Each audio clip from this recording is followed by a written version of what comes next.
పశ్చిమ గోదావరి జిల్లాలోని కీలకమైన నియోజకవర్గాల్లో అజెండా ఒకటని చెప్పాలి. అయితే అక్కడ రెండు ప్రధాన పార్టీల సీనియర్ లీడర్లు ఫ్యూచర్ పాలిటిక్స్పై ఇప్పటి నుంచే దృష్టి సారించారట. ఇద్దరు మాజీ మంత్రులు ఉండడంతో రాజకీయంగా నిత్యం పొలిటికల్ హీటు కొనసాగుతూనే ఉందట. మరోవైపు ఆచంట నియోజకవర్గం రెండుగా విడిపోయి ఒకటి పెనుగొండగా మరొకటి ఆచంట నియోజకవర్గంగా విడిపోతాయన్న ప్రచారం నేపథ్యంలో ఇరువురు బలమైన నేతలు ఎక్కడి నుంచి పోటీ చేస్తారు, ఎప్పటిలా ఒకే చోట నుంచి పోటీ పడతారా లేదా విడివిడిగా పోటీ చేస్తారా అనేది సర్వత్రా ఆసక్తికరంగా మారింది. ఆచంట నియోజకవర్గంలో వాళ్ళిద్దరూ ఉద్దండులే, రాజకీయాల్లో కాకలు తీరిన యోధులే. అయితే టీడీపీ నుంచి ఎమ్మెల్యేగా ఉన్న పితాని సత్యనారాయణకు మంత్రి పదవి రాకపోవడంతో ఆయన అసంతృప్తిగా ఉన్నారనే టాక్ నియోజకవర్గంలో వినిపిస్తోంది. ఈ నేపథ్యంలో ఆయన సామాజిక వర్గంలో అసంతృప్తి ఛాయలు అక్కడక్కడ కనిపిస్తున్నాయని అంటున్నారు. దీంతో తను తప్పుకుని మంత్రి లోకేష్ టీంకి తగినట్టుగా తనయుణ్ణి వచ్చే ఎన్నికల్లో రంగంలోకి దించాలని ప్రయత్నాలు జరుగుతున్నాయనే ప్రచారం నడుస్తోంది. ఎక్కువగా పార్టీ కార్యకలాపాలన్నీ తనయుడే చూసుకుంటున్నారనేది టాక్.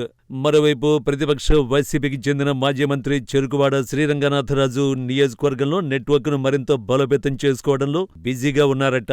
ఇద్దరు నేతలు వచ్చే ఎన్నికల నాటికి నియోజకవర్గంలో బలపడాలనే లక్ష్యంతో అడుగులేస్తున్నారట.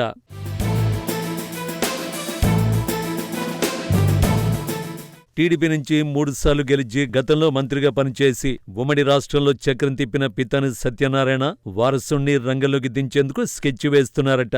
మరోవైపు రైస్ మిల్లర్స్ అసోసియేషన్ అధ్యక్షునిగా వైసీపీ మాజీ మంత్రి చెరుకువాడ శ్రీరంగనాథరాజు ఇక్కడ పితానికి ప్రత్యర్థిగా ఉన్నారు.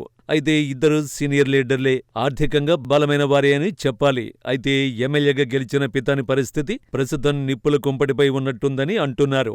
ఎందుకంటే ఒకప్పుడు మంత్రిగా చేసిన ఆయనకు ఈసారి మళ్లీ పదవి దక్కుతుందని ఆశించినా దక్కకపోవడంతో అసంతృప్తిగా ఉన్నారనే ప్రచారం ఉంది. కూటమి సర్కార్ అధికారంలోకి వచ్చి ఏడాదిన్నర కాలం గడుస్తున్నా మంత్రి పదవి ఊసే లేకపోవడంతో పితాని తనకున్న పలుకుబడితో పావులు కదుపుతున్నారని నియోజకవర్గంలో ప్రచారం జరుగుతోంది. పక్క నియోజకవర్గంలోనే మంత్రిగా నిమ్మల రామానాయుడు ఉండడంతో పితానికి మంత్రి పదవి దక్కకపోవడానికి కారణమనే ప్రచారం కూడా నడుస్తోంది.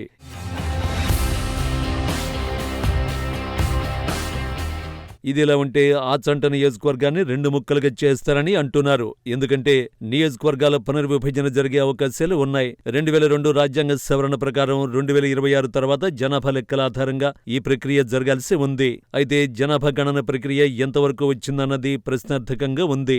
అది తేలితే పార్లమెంటులో ఎంపీ సీట్లు కూడా పెరిగే అవకాశం ఉంది. ఇదంతా జరిగేందుకు టైం పడుతుంది. కానీ ఆచంటలో మాత్రం ఓ టాక్ ఏంటంటే ఇది 2 నియోజకవర్గాలుగా విడిపోతుందని అంటున్నారు. అలా జరిగితే ఒకటి పెనుగొండగా ఏర్పడుతుంది. అప్పుడు సీనియర్ లీడర్లు ఎక్కడి నుంచి పోటీ చేస్తారనే ప్రశ్న మొదలైంది. ముఖ్యంగా పితాని పెనుగొండ నుంచి పోటీ చేస్తారా లేక ఆచంటలో ఉండిపోతారా అనే ప్రశ్న తలెత్తుతోంది. అలా విడిపోతే ఆయనకు సంకట స్థితి అంటున్నారు.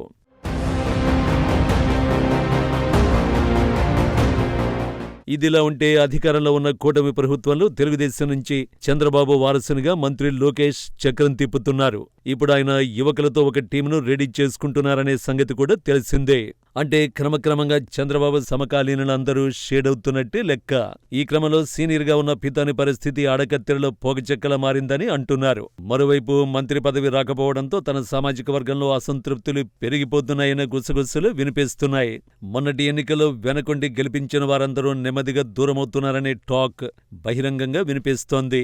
దీంతో పరిస్థితులకు తగినట్టుగా పితాని వ్యూహాలు మారుస్తున్నారని అంటున్నారు. తనయుడు వెంకట సురేష్ రాజకీయ అరంగేట్రం చేస్తారని, వచ్చే ఎన్నికల్లో ఆయన పోటీలో ఉంటారనే ప్రచారం జోరుగానే సాగుతోంది. అలా నెమ్మదిగా లోకేష్ టీంలోకి తనయుణ్ణి పంపించేలా వ్యూహాలు రచిస్తున్నారని అంటున్నారు. పితాని పరిస్థితి ఇలా ఉంటే మరో ప్రతిపక్ష నేత చెరుకూరి శ్రీరంగనాథరాజు నియోజకవర్గంలో చురుకుగా పావులు కదుపుతున్నారు. రాబోయే 2029 ఎన్నికల్లో పోటీ చేసి ఎమ్మెల్యేగా గెలిచి తన పట్టును నిలబెట్టుకోవాలని ఆయన చూస్తున్నారు. మరోవైపు పితానికి రాని మంత్రి పదవిని తాను వైసీపీ నుంచి తెచ్చుకోవాలనే బలమైన సంకల్పంతో వ్యూహాలకు పదును పెడుతున్నారని చెబుతున్నారు. ఈ నేపథ్యంలో ఎమ్మెల్యే పితాని ఈ క్లిష్ట పరిస్థితులను ఎదుర్కొని ఎలా బయటపడతారు, చెరుకూరిని ఎలా ఆపుతారు, కుమారుడికి పట్టం ఎలా కడతారనేది సర్వత్రా ఆసక్తికరంగా మారింది.